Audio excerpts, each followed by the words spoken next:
What is up, y'all? Welcome back to the channel. Right here in this bubble wrap is a killer product, and you're gonna wanna stay tuned for this one. Woohoo! Everybody wants to know what's in the bubble wrap.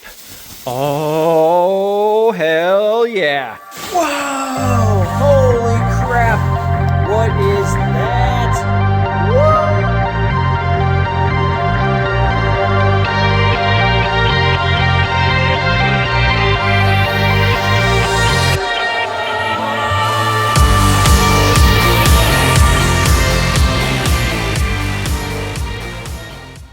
So this right here is the Momo Daytona XL. So you might be wondering, why is it the XL? The XL is actually the size of the seat. They have the standard, they have the XL, and then I believe an XXL. And I kind of want to show you why I got the XL. So I am a size 33 pant. I'm 180 pounds, 5'10" roughly. And in the car currently we have the NRG Prisma Ultra in a size medium. And let me tell you, I should not have got the medium. It is way too tight. I've been literally cramped in this seat for the last almost 5 years. And since I was gonna upgrade, I wanted to get an appropriately sized seat. All right, so size 33 pant. I am literally all up next to the bolsters, but I do still, if I want some room, I can move my leg kind of over and it's not ridiculously tight. It feels honestly amazing. Like I said, I'm 5'10" sitting here. My head is basically right at the top of the seat. Depending on which Daytona you get and the size, they are like sized height-wise differently. So maybe look at the specs before you get one. If you're super short, you don't want to be way down in it. Or if you're super tall, you don't want your head above it. But the XL, I think, will fit most average-sized adults. I probably wouldn't get the standard unless you're 5'6" and maybe like a size 28 pant, something like that. But anywhere from like a size 30 to a 36 pant, I would think you'd have no problem with the XL, and it would fit you very well. And it fits a pretty wide range of people, I feel. Across here, I measured just over 16 inches. I think it was like 16¼ inches across here. My NRG was like just barely 15 across here, size medium. I do have a large over there for the passenger, but yeah, this was stupid tight. Hot days, my legs were smashed together. So we have a more appropriately sized seat now. And on hot days, I'll actually be able to move, get a little airflow down there in the old pants. And I think it's gonna be a lot better. So the other thing is, you're probably wondering why I went with this seat style. More than just the sizing, there is something behind this. So I'm going to be racing wheel to wheel next year. You need a seat that is compliant with that. If I didn't run a aluminum seat where it has to bolt to the cage, the only other option was an FIA certified seat. With the FIA certified seats, you don't have to connect a bar on the back of the seat back here to your roll cage. If you have a non-FIA seat and it's a fiberglass or carbon fiber, you have to have a bar that connects it. I don't really know structural wise how good that is for like a fiberglass or carbon seat. It's probably not ideal. Carbon, it's probably okay, but the fiberglass, I don't know, just might not be as good. So the FIA rated seat with the rules that we run, you don't have to do that. The NRG seat that I have in here, or all NRG seats unless it's one specifically made for it, isn't even SFI rated. SFI is the American standard for like safety, that sort of thing. So the NRG seats, unless it's an SFI one, which 99% of them out there are not, it's just a regular cheapy, basically a better gaming chair, I would say. It's kind of how the NRG seats kind of are, honestly. Like they get you by. If you want a racing seat, something better than stock, they're fine for that. But if you're going to be going out doing wheel-to-wheel racing or any type of real high speed anything, get yourself like a Kirky aluminum or yourself something like this, which is the aluminum, or which is the FIA rated seat. And I'll show you the tagging, or the tag that's on it, so you know what to look for, and the rating as well. So on the seat back here, it gives you all the info. Here's your holographic FIA tag. Kind of see that in there, FIA containment it says. And then the rating that you want to look for in your seat is this 8555-1999. That's the rating you want if you don't want to have to mount a bar from the seat back to your cage. And we do have a cage on order. We've been waiting for it for a while.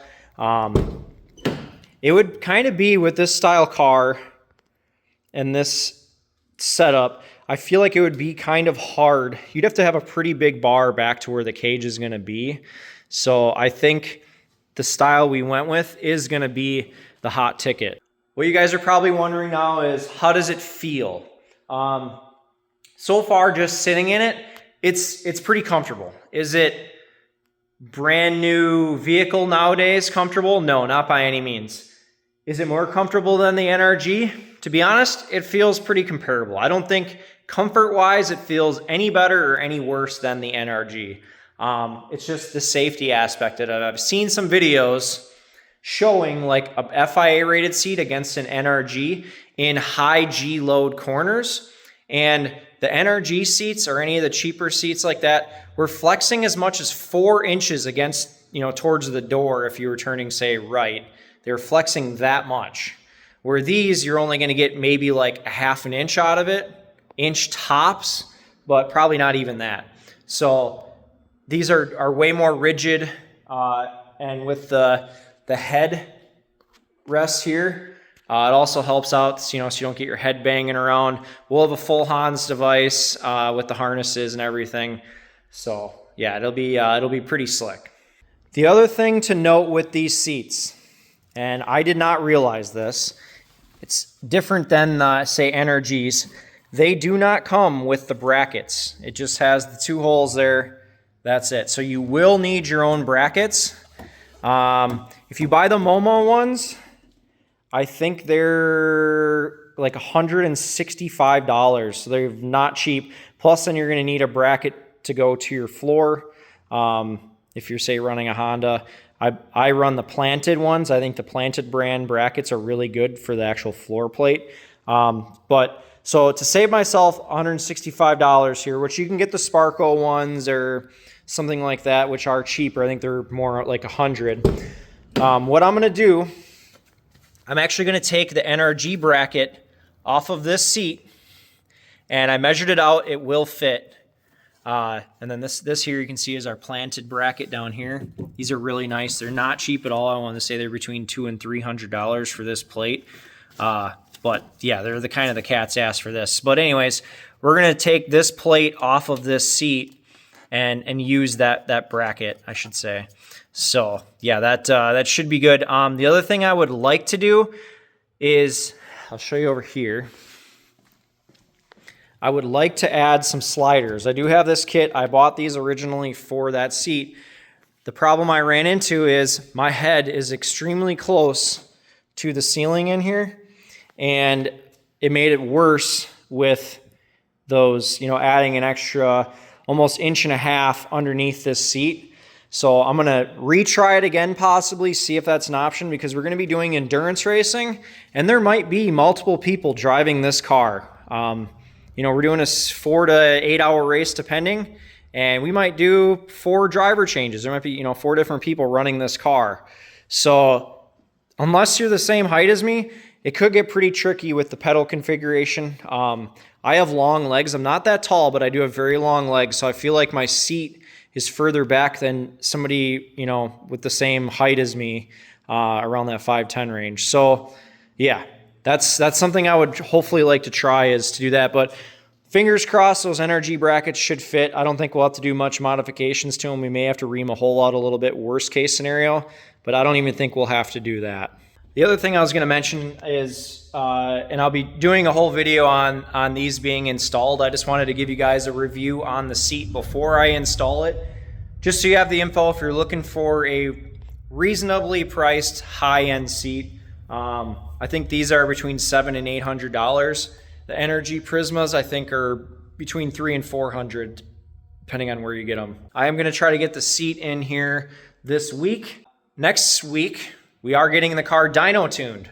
So hopefully we'll have the seat in for that. We can take it down there because the guy that's tuning it, I'm going to feel really bad for him if he has to sit in this super tiny seat because it's not fun. I can imagine sitting in that while trying to work on a laptop. You'd be, yeah, it just wouldn't be great. I don't think there's too much more info I want to give you guys on this seat. I mean, it's pretty standard, fiberglass, got the cushions. This is different than the new Evo seat. So I didn't like the padding on the Evo. I sat in it. I preferred the padding in this. So if you're looking between the two, I think this one probably would fit a wider range of people that are looking for a race seat with, you know, these.